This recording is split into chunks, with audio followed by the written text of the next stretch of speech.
Hello students, welcome to Amar tuition classes. आज मैं आपका 11th स्टैंडर्ड में लेक्चर 11th स्टैंडर्ड के chapter 3 measures of central tendency का लेक्चर ले रहा हूँ। आज हम क्वेश्चन नंबर 6 करेंगे। 1 to 4 क्वेश्चन हमने किए हैं और 5th मैंने आपको होमवर्क में दिया था। आइए आज क्वेश्चन नंबर 6 करते हैं और इस एक्सरसाइज को पूरा करते हैं। पहले मैं क्वेश्चन 6 रीड कर रहा हूँ। ये क्वेश्चन नंबर 6 आपके टेक्स्ट बुक में पेज नंबर 99 पर दिया हुआ है। Question 6, the following data indicate records of hospital stays in days of 30 patient admitted to a hospital. 30 patients को हॉस्पिटल में एडमिट किया गया है और वो पेशेंट्स कितने दिनों तक उस हॉस्पिटल में रहे हैं उनकी डिटेल दी गई है। जैसे फर्स्ट दिया हुआ है 1, मीन्स ये पेशेंट एक दिन ही हॉस्पिटल में था।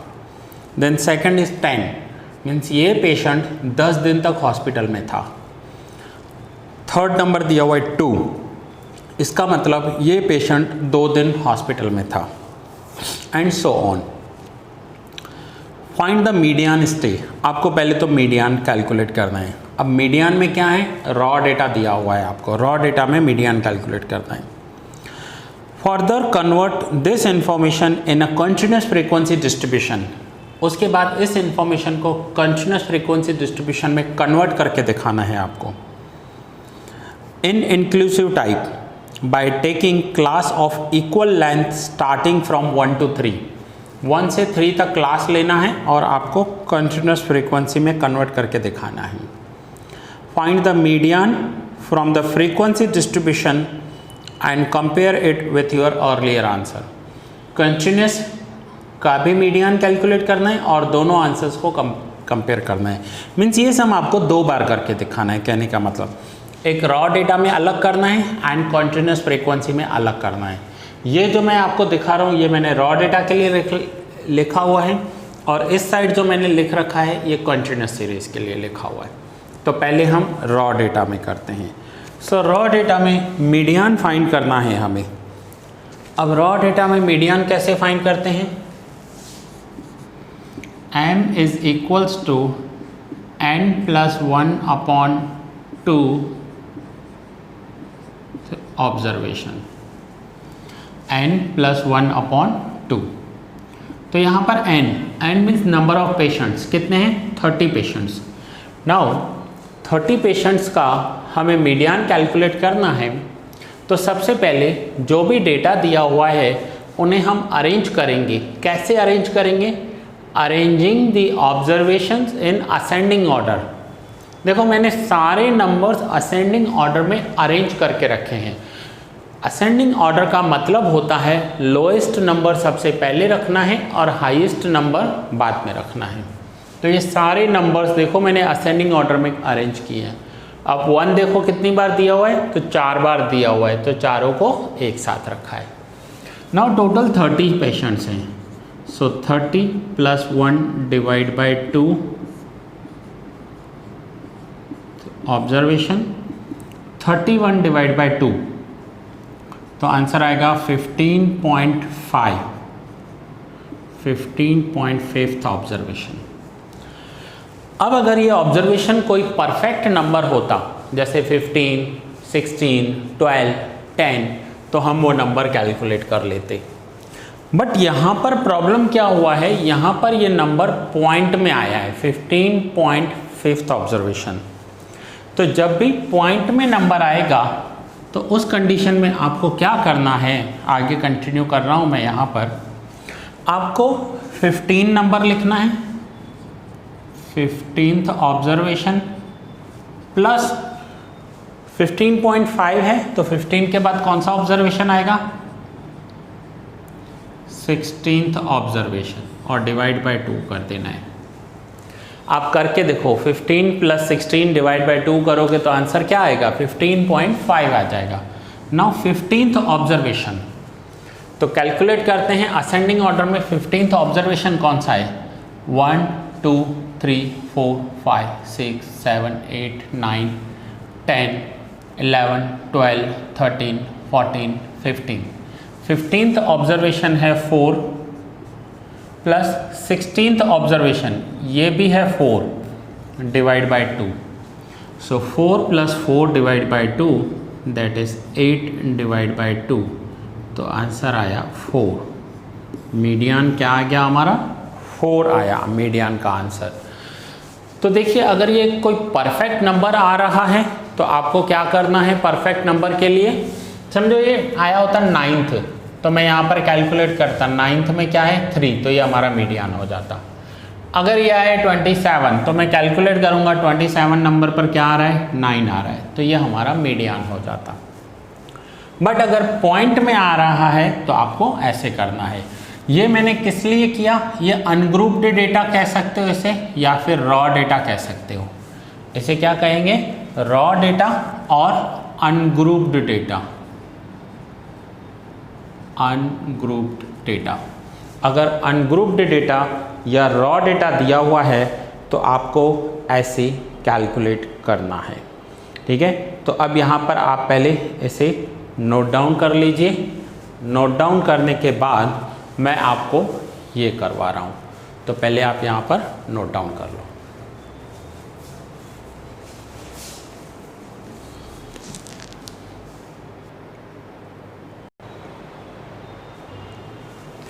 सो नाउ अब हम स्टार्ट करेंगे ग्रुप्ड डेटा के लिए।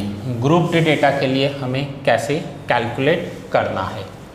सो आइए ग्रुप्ड डेटा देखते हैं।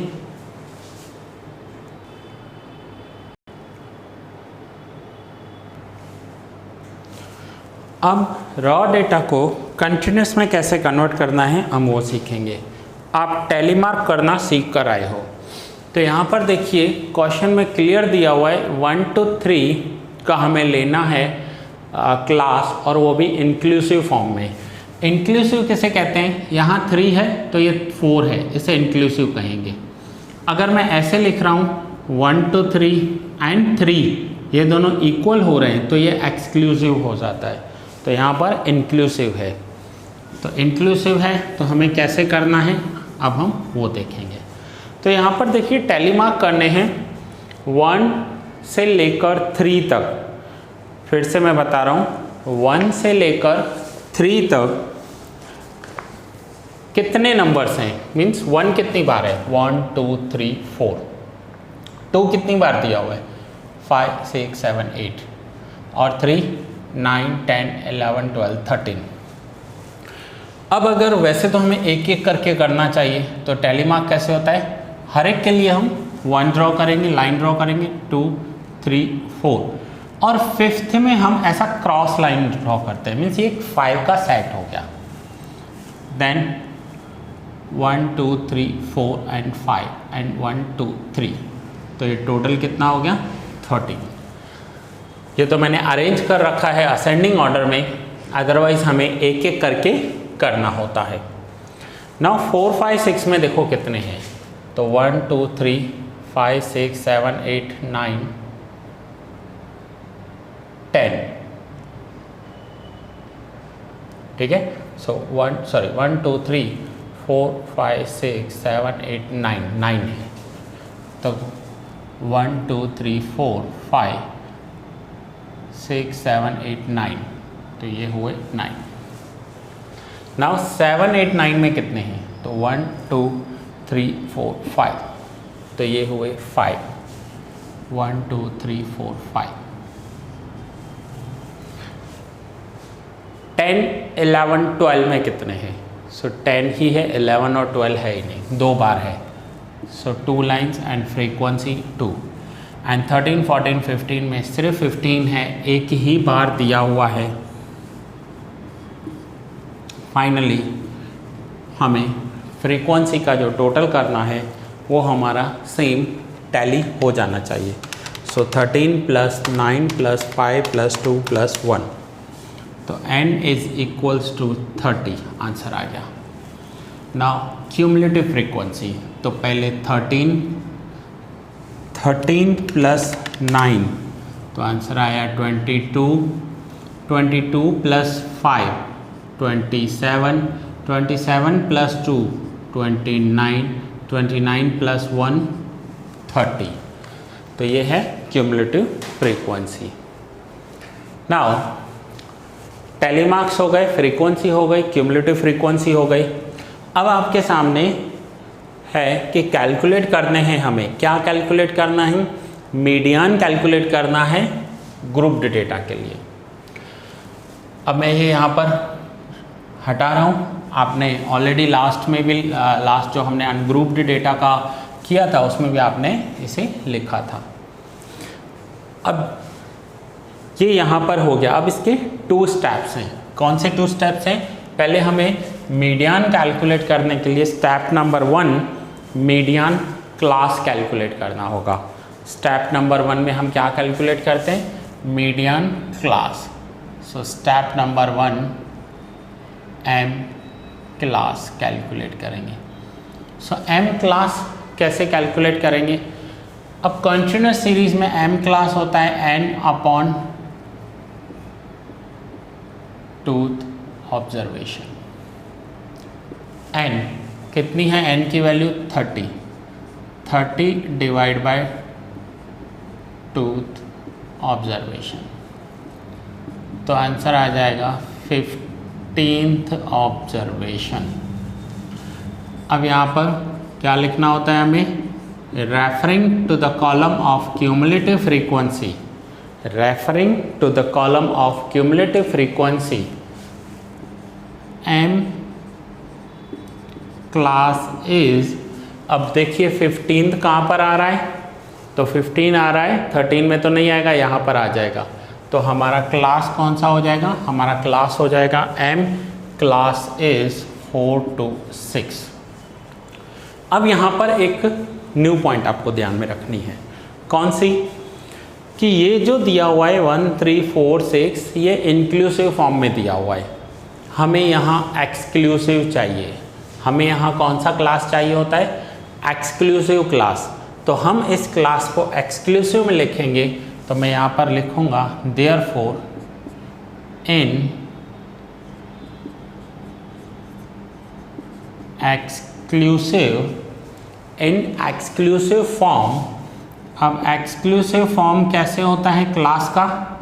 तो आप सीख कर आए हो 10th में। क्या करना होता है हमें? इसमें से 0.5 प्लस और इसमें 0.5 माइनस। फिर से देखिए 4 में से मैं यहाँ पर कर रहा हूँ, 4 में से 0.5 माइनस करेंगे तो आंसर क्या आएगा? 3.5। और 6 में 0.5 प्लस करेंगे तो आंसर क्या हो जाएगा? 6.5। तो इन एक्सक्लूसिव फॉर्म हमारा क्लास हो जाएगा 3.5 to 6.5। ये क्लास एक्सक्लूसिव फॉर्म में है। नाउ मीडियन कैलकुलेट करने के लिए लॉन्ग सम का formula m is equals to l plus n upon 2 minus CF upon F into C। ये फॉर्मूला है। अब इस फॉर्मूला में जो भी वैल्यूज़ हैं पहले मैं वो वैल्यूज़ कैलकुलेट कर लेता हूँ। यहाँ पर वैल्यूज़ आपको लिख कर बताता हूँ एंड देन हम सम कंटिन्यू करेंगे। सो सबसे पहले L, तो L means lower limit of the class. यहाँ पर हमें ये लेनी है 3.5। मिस्टेक मत कर देना, बहुत सारे स्टूडेंट 4 लिख कर आते हैं, ये रॉन्ग हो जाएगा। यहाँ पर 4 जो है वो इंक्लूसिव फॉर्म में दिया हुआ है, हमें हमेशा एक्सक्लूसिव फॉर्म चाहिए होता है। L is equals to 3.5। Next n upon 2 that means 30 upon 2 already हम कैलकुलेट कर आए हैं 15। क्यूमुलेटिव फ्रीक्वेंसी दैट मीन्स जो भी हमारा क्लास सेलेक्ट हुआ है उस क्लास की प्रीसीडिंग क्यूमुलेटिव फ्रीक्वेंसी जो है 13। नेक्स्ट इज फ्रीक्वेंसी मीन्स जो हमने क्लास सेलेक्ट किया है उस क्लास की frequency 9। And C class interval 6.5 minus 3.5 तो आंसर होगा 3। अब ये सारी वैल्यूज़ हमें फॉर्मूला में लिखनी है एंड फाइनली सम सॉल्व करना है। सो फॉर्मूला में लिखेंगे L की वैल्यू कितनी है 3.5, n/2 तो n/2 का वैल्यू है 15 minus CF 13 upon F 9 into C 3। Okay, सो सॉल्व करेंगे 3.5 प्लस नाउ 15 माइनस 13 तो आंसर होगा 2 अपॉन 9 इंटू 3। सो 3.5 प्लस 3 2 ज़ा 6 upon 9। So 3.5 plus now 6 divide by 9 तो आंसर आएगा 0.67, जिसे हम प्लस करेंगे 3.5 में तो ये हो जाएगा 4.17। मीडियन हो गया 4.17। ठीक है, सो ये यहाँ पर हमने दोनों मेथड से मीडियन कैलकुलेट किया। अब जब मैंने आपको रॉ डेटा से मीडियन कैलकुलेट करवाया तो वो आया था 4, एंड अगर हमने कंटिन्यूस से मीडियन कैलकुलेट किया है तो आंसर आया है हमारा 4.17। तो देखिए दोनों में अलग अलग आया है बट माइनर सा डिफरेंस है दोनों में। ठीक है, तो ये आप अभी यहाँ पर नोट डाउन कर दीजिए। नाउ आज का होमवर्क मैं आपको थोड़ा सा लेंदी देने वाला हूँ।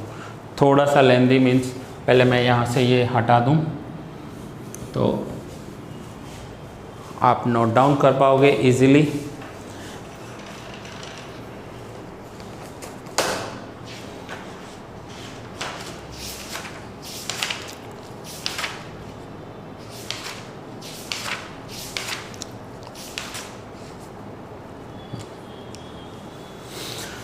सो आइए आज के होमवर्क में हम देखेंगे पहले सेक्शन डी, एक्सरसाइज 3 के सेक्शन डी में, और ये सेक्शन डी आपको दिया हुआ है page number 116, page number 116, section D question number 8। Then same section D question number 9, section D question number 12 and question number 13। Section D में से 4 क्वेश्चन दिए हैं, शॉर्ट क्वेश्चंस हैं। अब long questions. Now section E में question number 1 and question number 3 ये आपको section E में करने हैं। ये क्वेश्चंस आपके median, decyl, percentile, quartiles and mean के जितने भी पॉइंट्स हैं वो कवर कर रहे हैं।